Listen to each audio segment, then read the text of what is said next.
My parents begged me to buy them a house. After I paid their rent for 5 years, I put the mortgage in my name, paid every bill, and gave them a new life. Then I saw my sister's post. Thank you, Mom and Dad, for gifting me my first home. Turns out, they put the deed in her name without telling me. So I took the house, sued for damages, and left them on the sidewalk. Hey, Reddit. I don't usually post on here. I just scroll, read drama, and mind my business. But things at home went so sideways, I honestly didn't know where else to drop this. I, 28 male, spent 5 years paying my parents' rent. 5 years keeping them afloat. I did it because I thought I was helping them get back on their feet. What I didn't know is that I was just building a future for my younger sister, Sarah, 25 female. The favorite, the freeloading princess who never lifted a finger, but somehow always landed on top. Backstory first. I grew up in a 2-bedroom apartment with my parents, Roberto and Carmen, and Sarah. My dad worked in a factory. My mom cleaned houses part-time. Money was always tight. I'm not going to pretend we were dirt poor, but there were weeks we were living off rice and canned tuna. I got my first real job at 23, systems technician. Nothing glamorous, but decent enough to finally think about moving out. That didn't happen. Right after I landed that job, my dad injured his back at work and was out for 3 months without pay. Rent was overdue. The landlord started putting notices on the door. My mom cried almost every night. Sarah, who was 20 at the time and focused on her graphic design degree, didn't even look up from her phone. She didn't work. She said a job would mess with her creative flow. Let me tell you a quick story from when I was 18 that should have told me everything I needed to know. It was Sarah's birthday. My parents threw her this insane party, like full-blown Pinterest board. Balloons, catered food, lights, cake taller than my niece.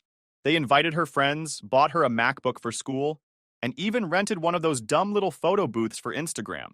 You know what I got for my 18th birthday? A cake from the grocery store and a passive-aggressive speech about how I'd better start contributing now that I'm legally an adult. The same night of her party, my dad asked me to take out the trash during the damn party, because you live here rent-free. That was the vibe. We were eating eggs and rice for the third night in a row when my dad looked up and hit me with the classic line, "Son, we need to talk." He didn't even need to say it. I already knew what was coming. They asked me to help with rent, just until I get back to work. Of course, I said yes. That just until turned into 5 full years. I paid $800 a month in rent, plus utilities, plus whatever surprise family emergencies popped up. Broken fridge, car repair, dentist bill, groceries. I skipped vacations. I skipped promotions in other cities. I canceled dates. I wore the same damn jeans for 2 years while Sarah posted pictures from trips to Miami and Cancun with the caption, "Work hard, play harder." Work hard? She'd never even had a job. She finished her degree without ever working a shift. Went on shopping sprees monthly while I was watching every cent. My ex left me because I still lived at home and never had time or money to go out. Her exact words, "I can't compete with your family." She wasn't wrong. Then came the housing crisis. Our landlord gave notice. He was selling the building. Rent prices in the area skyrocketed. They had nowhere to go. I felt bad. Stupidly, I felt responsible. So I said the worst sentence I've ever said in my life. "I'll buy us a house." They acted like I just gave them the keys to heaven. Sarah actually stood up and hugged me. That was the first physical contact I'd had from her in maybe 3 years. I should have known then. I spent the next 6 weeks doing the work. I found the house. 3 bedrooms, 2 bathrooms, a decent little yard in a quiet neighborhood. Not luxurious, but it was clean and safe. I handled everything. Mortgage under my name. Down payment straight from my savings. 5 years of scraping by while Sarah lived it up. I signed all the paperwork. Closed the deal. Paid for renovations. Painted the living room myself. Moving day came. I helped them carry boxes. We cried together. It felt like I'd finally done something real for the family. Like I'd finally earned a home. Not just for them, but for me too. For 2 weeks, it felt good. My mom was cooking full meals again. My dad trimmed hedges like he was trying to impress the HOA. Sarah decorated her new room like she was moving into a high-rise apartment. I took the smallest room. Didn't care. Seeing them happy felt worth it. Then one day, I'm at work. Mid-morning coffee break. Just scrolling Facebook to kill 5 minutes. And I see it. Sarah posted a photo in front of the house. Big cheesy grin, one hand on her hip, one hand holding the keys like she just won The Price is Right. Caption said, "Thank you, Mom and Dad, for gifting me my first house, feeling blessed." I almost dropped my phone. I called her instantly. Me. What does that post mean? Her. What post? Me, the one where you say the house is yours. Her, after a long pause. Oh, that one. Well, technically it is. Mom and Dad put the deed in my name. I didn't say anything. I just hung up. 5 years. 5 years of doing everything for them, and they gave it to her. Not even asked, not even mentioned it. I didn't sleep that night. I laid there replaying every time I said no to myself and yes to them. All the jobs I didn't take, all the things I didn't buy, the relationship I lost, the career moves I paused. The next day, I took a day off work and drove to the house. I stood at the front door with my own keys in my hand and couldn't use them. I rang the bell. My mom opened it like she saw a ghost. "You're not at work?" I walked in. Sarah was in the kitchen eating cereal like it was any other day. My dad was on the back patio, reading the paper like it wasn't the house I paid for. I sat down at the table and said, "Flat. Explain the deed." My dad folded the paper slowly. "We thought it was better this way." "Better how?" I said. Mom jumped in. "You already have a job, Daniel. Your future is stable.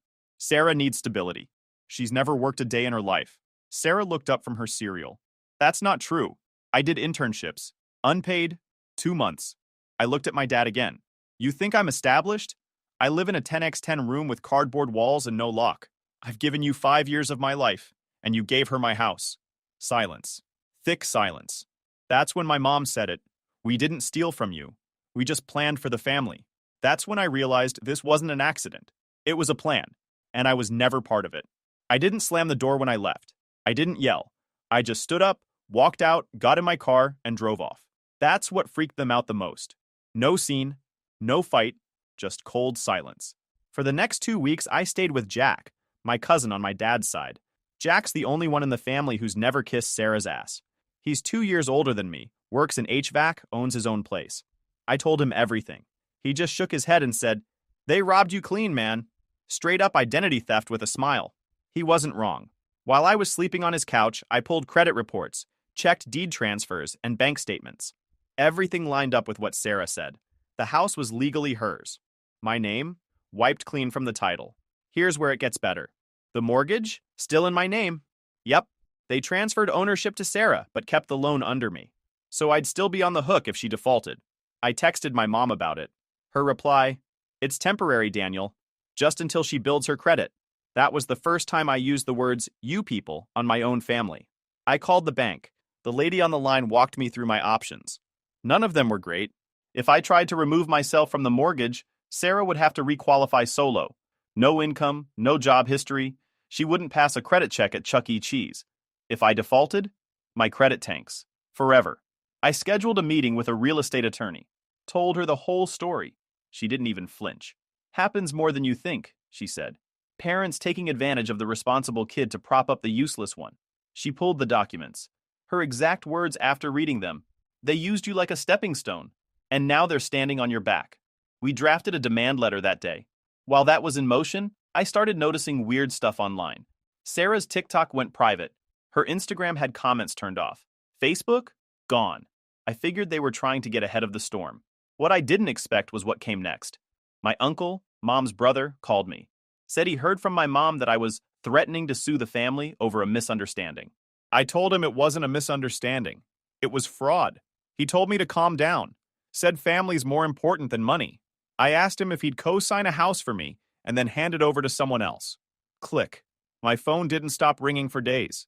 Aunts, cousins, old neighbors, even my godmother, all saying the same thing. "Why are you doing this to your sister?" Not what she did, not the stolen house, just me being the problem. That's when I realized Sarah was running PR. She'd already told everyone I was losing it, that I was jealous and unstable. She even said I was trying to evict our parents and take back the house like some kind of cartoon villain. Meanwhile, I hadn't even filed the suit yet. I kept my mouth shut publicly. Let them run their mouths. But behind the scenes, I went surgical. My attorney got the mortgage company on the phone, confirmed everything. She also sent cease and desist letters to Sarah and my parents for identity misuse. Then she filed the paperwork. That was the first real hit. My mom called me at work, sobbing, said I was tearing the family apart, said I was letting outsiders into our business. I told her this stopped being a family issue the second they forged my signature on those refi documents. She said, "You're being dramatic." I hung up. Next week, Jack and I drove by the house, my house, to see what they were up to. And of course, there it was. A huge banner across the garage. Happy birthday, Sarah. Another party, another catered setup, full-on DJ, catering tent, photo booth. Looked like a damn wedding reception. She was out front doing a TikTok dance while my dad filmed on his iPad. I counted 3 cars parked out front. None of them were mine. None of them were even paid for by anyone in that house. That's when Jack muttered, "They really think you won't finish this, huh?" 2 days later, I froze all shared accounts. Credit cards, utility bills, grocery cards, everything that had my name attached. Gone. My mom texted me at 6 a.m. the next morning. "Grocery card's not working. Can you check it?" I replied, "Ask the homeowner." They lost their minds. Sarah texted me 18 times in 1 hour. All caps. Called me toxic, vindictive, cruel. I didn't reply. I forwarded every message to my attorney. Then came the cherry on top. Sarah tried to rent out my room on Facebook Marketplace. Yep, posted photos of my old room, the one I painted, with the caption, "Spacious room for rent in lovely home." I sent the listing to my lawyer. She added it to the fraud file. The lawsuit officially hit them a week later. Service papers delivered at 8 a.m. on a Sunday. Neighbors watched. Sarah cried. My mom begged the guy not to hand her anything.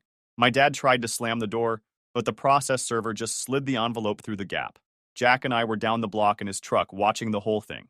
Not smiling, not laughing, just watching. "They're gonna call you heartless," he said. I nodded. "Let 'em." They weren't done. Next move? Sarah's fake job. Turns out, she'd been telling people she worked remotely for some LA design firm. Total lie. We found out because she tried to use that fake income to refinance the house once the lawsuit was filed. The bank asked for verification. No response. Her application got denied. Now she was stuck with a house she couldn't afford, no income, no working credit, and a lawsuit that was getting uglier by the week. All she had left was drama, and she used it. Every day, nonstop. Crying to anyone who would listen, posting vague Instagram stories about backstabbers and betrayal, quoting Bible verses she'd never read, even tried to get a GoFundMe going. Didn't raise a dime. Meanwhile, my lawyer was preparing the final shot, court demand to remove me from all financial obligations, seize the house through fraud restitution, and force them to pay damages. The hearing was set for 9 a.m. on a Wednesday. I wore my only decent button-up and walked in like I'd already won, because I had. My lawyer showed up with a folder thick enough to kill a raccoon. Inside, screenshots, bank statements, the fake job listing, the fake lease, the TikToks, everything. Sarah showed up late. Full makeup, oversized sunglasses like she was walking into a Netflix doc. My parents shuffled in behind her like groupies. They didn't even look at me. The judge didn't waste time. Asked straight up, "Mr. Daniel, you're claiming the home was fraudulently transferred while the mortgage remained in your name?" My lawyer nodded. Correct. Without his consent. And they leveraged his credit to apply for refinancing, using false income statements. She passed over the employment verification Sarah submitted. Judge skimmed it. Says here she works for Pixel & Co. Doesn't exist, my lawyer said. We contacted the listed company. Got a response. Never heard of her. Judge turned to Sarah. Is that accurate? Sarah mumbled. I do freelance sometimes. Freelance doesn't show up on a W-2, the judge shot back. My parents tried to chime in. Something about family misunderstandings. The judge held up a hand. This isn't a family therapy session. This is a civil fraud case involving a 6-figure property and misrepresentation to a lender. That shut them up. They tried one last Hail Mary, said the house was always meant for Sarah, that I was donating the payments as part of my family duties. Judge raised an eyebrow. So, you're suggesting your adult son gifted you $58,000 and co-signed a mortgage to donate a property to his sister, while also paying all maintenance and bills, and receiving nothing in writing? They didn't answer. Because what could they say? Final ruling. House reverted to my legal control pending Sarah refinancing in her own name, which we all knew she couldn't do. Cease and desist upheld. Damages hearing scheduled. Fraud report forwarded to the lender and, this part made me smile, to the State Attorney General's office for possible criminal investigation. As soon as we walked out, Sarah burst into tears. Loud enough for the hallway to hear. My mom begged me not to destroy her future. I told her to worry about her daughter's choices, not mine. The ride home? Quiet? Just me and Jack? He bought us tacos after. Said, that judge didn't even blink. I said, because it wasn't close. The fallout started instantly. Sarah went back online, but this time it wasn't curated. She was unhinged, posting 20-plus stories a day, all cryptic. Fake people exposed. Families just blood, not loyalty. Don't trust the ones closest to you. She was acting like she didn't just get smacked in court with documents signed in blue ink and a fake job title. Worse, word got around. Fast. Turns out her design career was built entirely on smoke. Half her Instagram portfolio was AI generated. Clients started ghosting her. One of her collabs even issued a statement saying they'd never worked with her. That went viral locally. Then came the eviction notice. Yeah, from me. With the mortgage under my name again, I had every legal right to issue formal notice. Gave them 30 days to vacate. My mom called me the next morning crying. Said she didn't know where they'd go. I said, ask the homeowner. Same line I used when the grocery card got declined. I figured if they wanted to act like I was a stranger, I'd treat them like tenants. Sarah tried to play the mental health card online, posted crying selfies, trauma dump captions, inspirational quotes like, strong women break but rebuild stronger. Comments didn't buy it. One guy wrote, didn't you steal your brother's house? Brutal. They stalled until day 29. Then they left in the night. No goodbye, no heads up. Left the place trashed, stains in the carpet, holes in the walls, fridge full of expired yogurt and cheap wine coolers. Jack helped me clean it. Took us a full weekend. When we finished, he cracked his back and said, you're officially a landlord now. I said, nope, I'm selling it. And I did. Put it on the market 2 weeks later. Took a slight loss after repairs. But I didn't care. I didn't want anything tied to their mess. Walked away clean. Closed the account. Changed my number. Haven't spoken to them since. Every now and then someone from that side of the family tries to reach out. Usually through Jack. Tell him Sarah's sorry. Tell him Carmen's not doing well. Tell him Roberto wants to talk. Jack doesn't even bother passing it along anymore. Story's not about revenge. It's about boundaries. And I finally learned how to draw mine. 3 months after the eviction, Sarah popped up like nothing ever happened. New username. New aesthetic. Her Instagram was now some bizarre mix of Pinterest mom and motivational speaker. She changed her handle to Rise with Sarah. Bio said, digital creator, survivor, empath, helping women own their worth. I wish I was joking. Her feed was full of pastel backgrounds, and Canva-made quotes like, pain is the price of purpose, and healing isn't linear, but my growth is exponential. Meanwhile, in real life, she was sleeping on our aunt's pull-out couch and borrowing shampoo from her cousins. Jack texted me one of her reels. It was a minute-long clip of her staring at the camera with sad music, while subtitles read, when your own blood betrays you, but God has bigger plans. I replied, should have added fraudulent title transfer enthusiast to her bio. She wasn't just posting for clout. She was trying to build a brand. Started selling $99 healing kits on her Etsy. They were literally mason jars with glitter, a scented candle, a handwritten affirmation card, and some dollar store stones she claimed were charged under a full moon. Someone left a review saying the candle smelled like gasoline.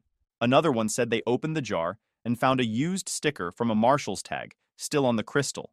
But her biggest move was launching a GoFundMe. Title, Help Me Rebuild After Family Betrayal. Description was wild. Claimed her abusive brother used legal loopholes to displace her from her home. Said she was the victim of financial manipulation and covert narcissism. Goal, $20,000. Amount raised after 3 weeks, $46,000. And half of that was from her own burner account. I wasn't even mad. I was impressed.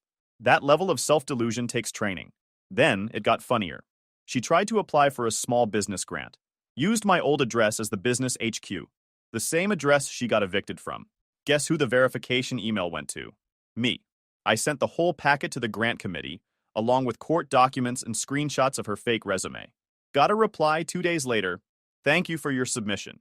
The application has been declined and flagged. Felt like a mic drop. Around this time, she also tried to show face at a family event. Some distant cousin's engagement party. Walked in like she owned the place. Wore all white. Gave a speech about forgiveness. Left in tears when one of the aunts asked her how her graphic design business was going. Jack was there. Said she got into an argument in the parking lot with her own mom over gas money. Oh yeah, my parents? Still pretending none of this happened.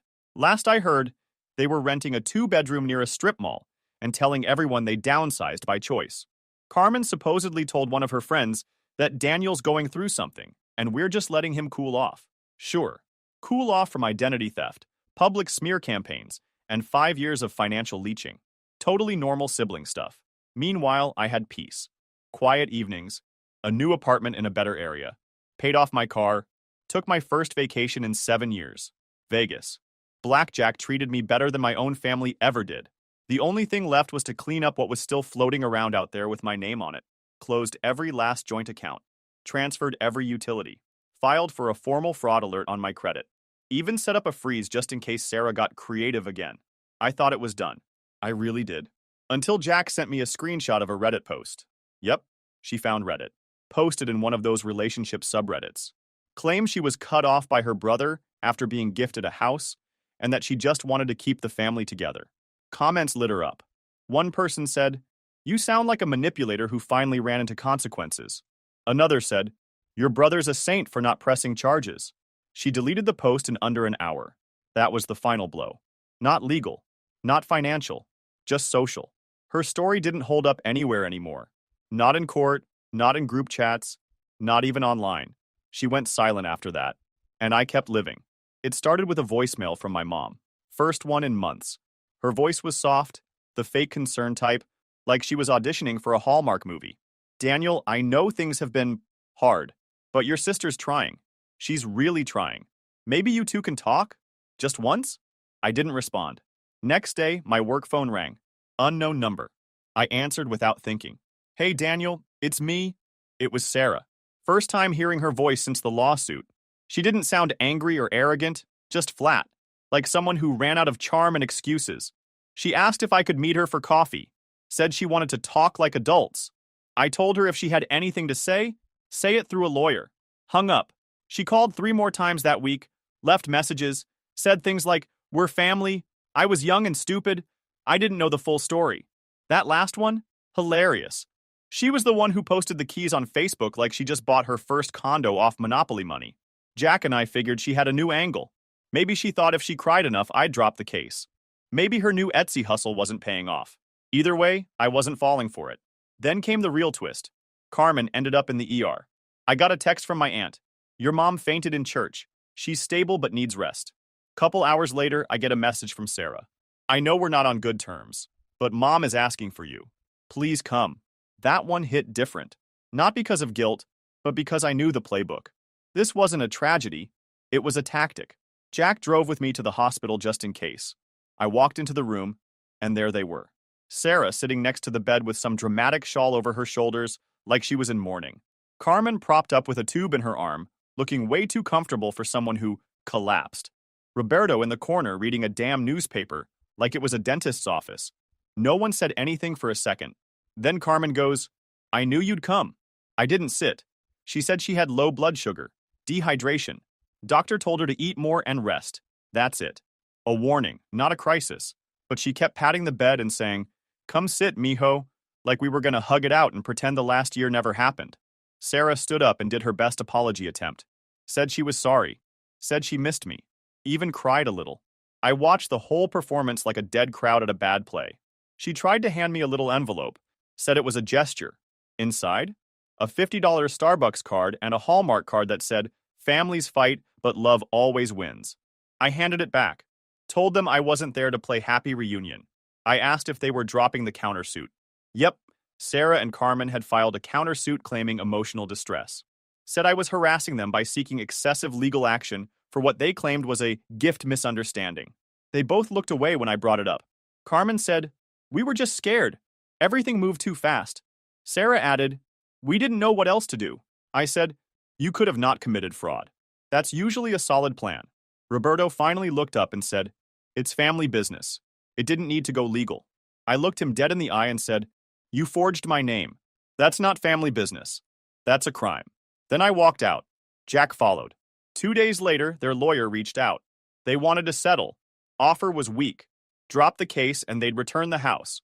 But no damages, no admission of wrongdoing, and I'd be responsible for closing costs. We sent back one line, "Full restitution or we go to court." They dragged it out. Weeks of silence, then new versions of the same lowball. One even included a clause where I'd sign an NDA, as if I was some celebrity they were protecting from TMZ. Eventually, my lawyer filed to escalate the fraud charge, added a damages estimate based on lost wages, mental distress, and credit recovery costs. It got real for them after that. Roberto cracked first, called Jack asking if there was any way to make this right before lawyers get greedy. Jack said, "They're not the greedy ones. You are." A week later, the final offer came in. Full return of property, formal apology letter, notarized, payment of damages, and agreement to remove my name from every future financial obligation. They'd also publicly post a retraction on Facebook and send written statements to the credit bureaus clearing me. We accepted, and it wasn't forgiveness. It was a transaction. They bought silence. I bought closure. Sarah posted the apology online with a caption. "Sometimes healing comes through hard lessons.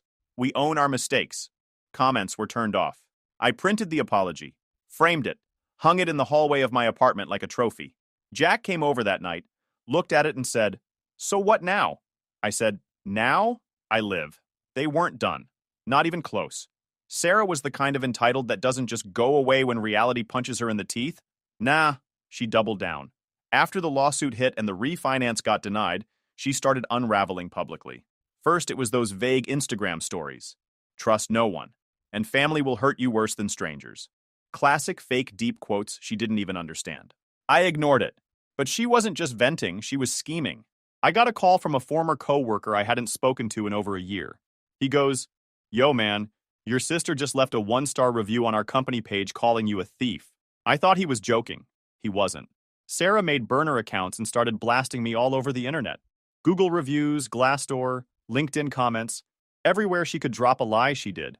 Said I was emotionally unstable, financially abusive, accused me of sabotaging her mental health. She even called my boss pretending to be a concerned client and tried to get me fired. HR flagged it instantly. They called me in, let me hear the voicemails. I just nodded and said, "Yep, that's my sister."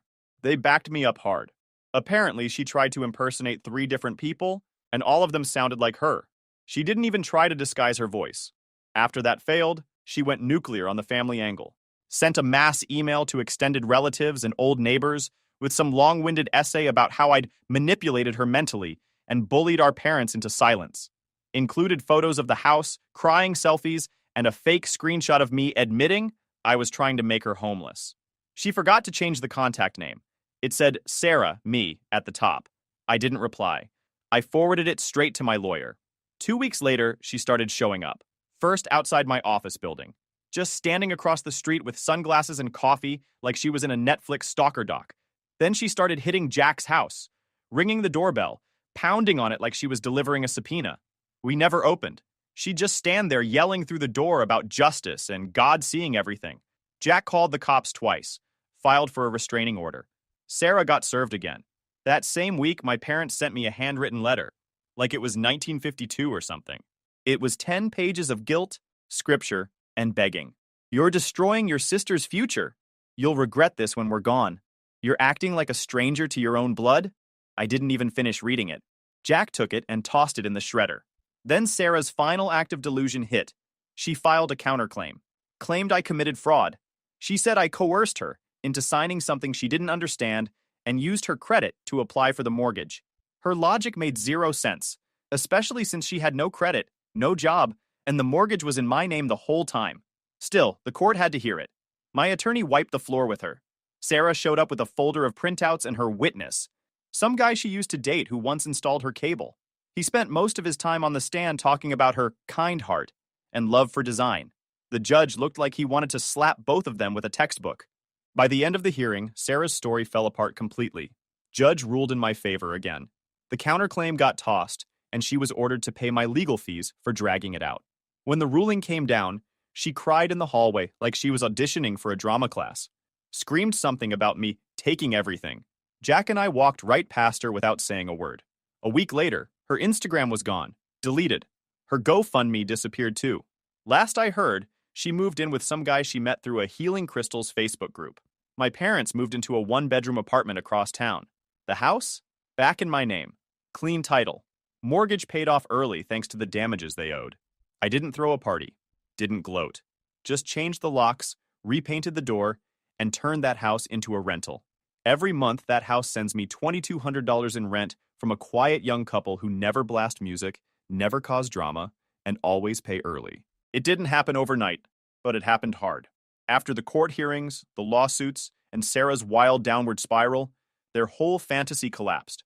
That fake graphic designer persona? Gone. That GoFundMe hustle? Flatlined? The healing crystal boyfriend? Kicked her out after 3 weeks when she couldn't pay rent and accused his dog of blocking her chakra flow. She bounced to a friend's place, then a cousin's, then finally landed with my aunt, on a pull-out couch in a one-bedroom apartment with no AC and 2 toddlers screaming all day. My parents didn't do any better. Carmen and Roberto ran out of options quick. All their enabler friends backed off when the lawsuit became public record. Nobody wants to host brunch with people being investigated for mortgage fraud. They got evicted from their rental after missing back-to-back payments, and since their credit was wrecked from co-signing every stupid idea Sarah had, they couldn't qualify for even a junk studio. Roberto tried moving them into a motel. Carmen called it temporary spiritual rest. That rest lasted 6 nights. Then their car got towed from the lot for unpaid tickets, and they dipped. Homeless. Not on the streets at first, but couch hopping, parking lot living, dollar menu diet homeless. Sarah tried spinning it on Instagram again, posting a blurry photo of a McDonald's cup with the caption, "Sometimes life humbles you, but we rise." No location tag, no story highlight, just silence afterward. I was fully out by then. New place, new car, paid in full. My job gave me a raise after the lawsuit wrapped. They said they were impressed with how I handled a high-pressure personal situation. I didn't say anything, just nodded and thanked them. Internally, I wanted to print that sentence and mail it to my parents on a t-shirt. Then came the last scene. I was walking into my building, late afternoon, headphones in, gym bag on my shoulder, when Jack called. Said, "You're going to want to check the front entrance." I turned the corner, and there they were, all 3 of them, standing outside the glass doors to my apartment building, like stray dogs. Sarah was wearing a hoodie 2 sizes too big.